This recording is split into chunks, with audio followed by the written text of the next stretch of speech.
आज हम chapter 10 the opinions of the absolute के श्लोक 40 को कवर करेंगे। हर एक श्लोक की तरह इस श्लोक को भी हम पहले संस्कृत में समझाएंगे, उसकी इंग्लिश ट्रांसलेशन को देखेंगे और मीनिंग को समझेंगे। तो चलिए शुरू करते हैं। नन्तोस्ति mama दिव्याणाम विभूतिनाम परन्तपा Isa तुद्देशता प्रोक्तो विभूतेर विस्तरो Maya. O mighty conqueror of enemies, there is no end to my divine manifestations. What I have spoken to you is but a mere indication of my infinite opulences. तो भगवान श्री कृष्ण बोल रहे हैं अर्जुन को कि जितना भी मैंने तुमको अपने बारे में बताया वो बहुत ही छोटा सा इन्फॉर्मेशन दिया है। मैं इससे और भी ज़्यादा बड़ा हूँ और भी बहुत कुछ हूँ। मैं बहुत ही छोटा इन्फॉर्मेशन तुमको दिया हूँ, बिकॉज अभी मैं पूरा कुछ बोलने जाऊँगा तो फिर ये कंप्लीट ही नहीं होगा। इस इनफाइनाइट ओप्यूलेंसेस बहुत सारे चीज़ें अनंत है, अंत ही नहीं होगा, राइट। तो इसीलिए तुमको जितना बताया है उतना ही इतना ज़्यादा है, तो तुमको समझ में आ रहा होगा कि और कितना हो सकता है। सो प्लीज़ ट्रस्ट मी कि मेरी कृपा है तो तुमको चिंता की कोई ज़रूरत है ही नहीं।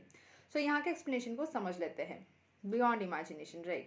As stated in the Vedic literature, although the opulences and energies of the Supreme are understood in various ways, there is no limit to such opulences. उनकी greatness की कोई limit ही नहीं है।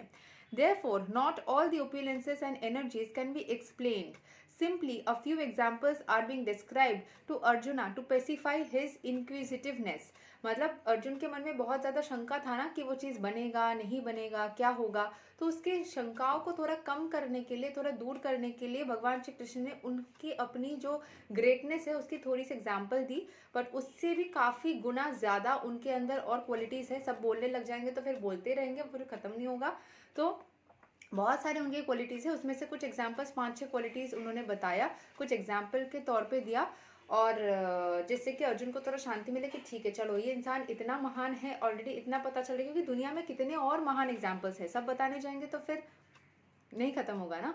सो इसीलिए इतना ही उन्होंने बताया ताकि अर्जुन को पता चले कि हाँ, और कॉन्फिडेंस मिले और भगवान के ऊपर वो ट्रस्ट कर पाए। सो यही तक था श्लोक नंबर 40। हम नेक्स्ट श्लोक 41 को कवर करेंगे।